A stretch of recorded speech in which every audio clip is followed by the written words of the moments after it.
As a matter of fact, he's here. Oh, what a disagreeable surprise. Ascott is usually the one place I can come to with my friends and not run the risk of seeing my son Henry. Whenever my friends meet him, I never see him again. He had to come, Mrs. Higgins. You see, he's taking her to the annual embassy ball, and he wanted to try her out first. I beg your pardon? You know, the annual embassy ball. Yes, I know the ball, but what girl? Oh, didn't I mention that? No, you did not. Well, it's quite simple, really.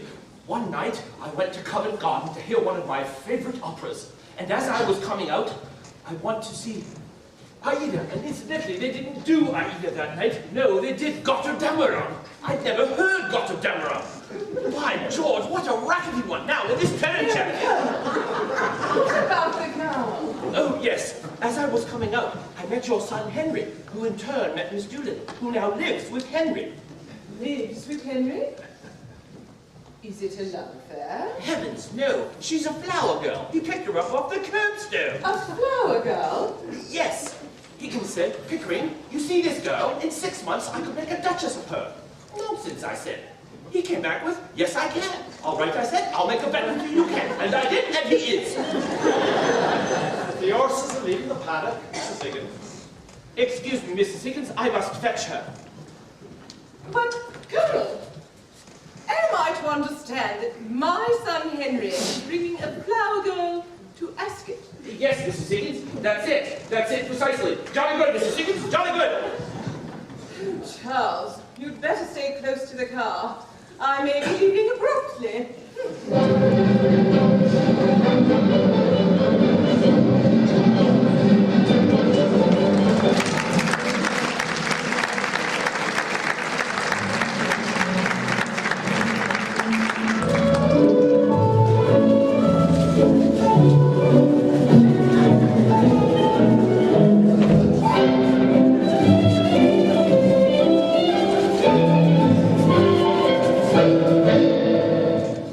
Every new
seen Colonel Pickering and Henry, my dear, I'm most provoked.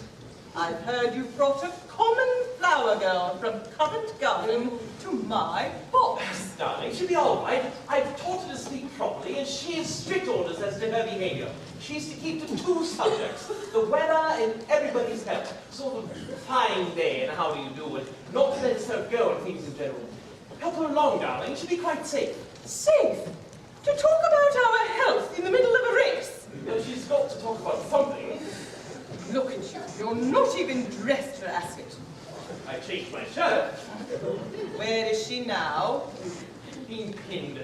Some of the clothes we bought her didn't quite fit. I told Pickering we should have taken her with us. You're a pretty pair of babies playing with your live dolly. Oh, Mrs. Armstead. Oh, damn, are all these people with you? Mrs. Higgins, is this your celebrated son? I'm sorry, my celebrated son has no manners. He may be the life and soul of the Royal Society, so isn't it? I'm afraid it's rather more trying on such commonplace occasions.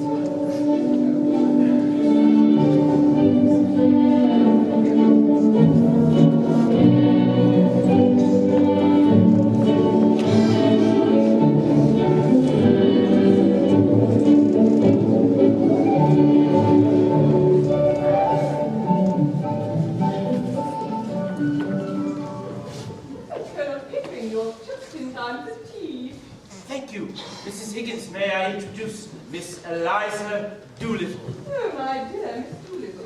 How kind of you to let me come. Delighted, my dear. Mrs. Armstead, Miss Doolittle. How do you do? How do you do? Lord and Lady Boxington, Miss Doolittle. How do you do? How do you do? How do you do? How do you do? And Freddy Armstead. How do you do? How do you do? Miss Doolittle? Good afternoon, Professor Higgins. The first race was very exciting, Miss Doolittle. I'm sorry you missed it. Will it rain, do you think? The rain in Spain. Spain, Spain?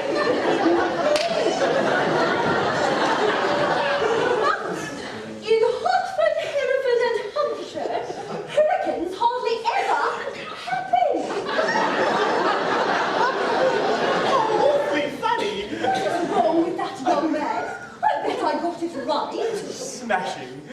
Oh, I do hope we won't have any unseasonably cold spells. It brings on so much influenza, and our whole family is susceptible to it. My aunt died of influenza. So they said. But it's my belief they've done the old woman in.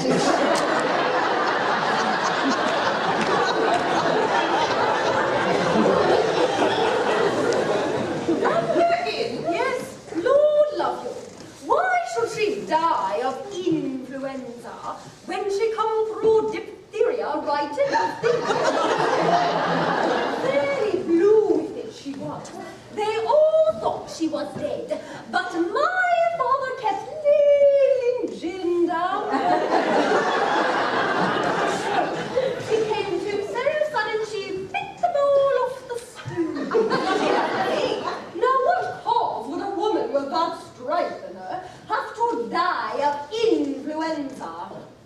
And what become of her new straw hat that should have come to me? Somebody pinched it, and what I say is, them that pinched it done her in. Done her in.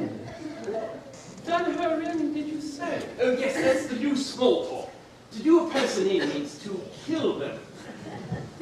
But surely you don't believe your aunt was killed? Do I not? Them she lived with would have killed her for a hat pin, let alone a hat. But it can't have been right for your father to pour spirits down her throat like that. It might have killed her. Not her. Gin was mother's milk to her. Besides, he's poured so much down his own throat that he knew the good of it. Do you mean that he drank? Drank! My word, something chronic. Yeah, what are you sniggering at?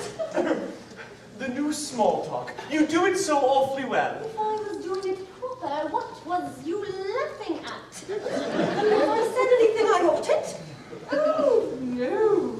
Oh, well, that's a mercy anyhow. What I always say is I don't suppose there's enough time to place a bet before the next race. Come, my dear. Oh, I have a better number 7. I should be ever so happy if you would take it. You'll enjoy the race ever so much. That's very kind of you. His name is Dover.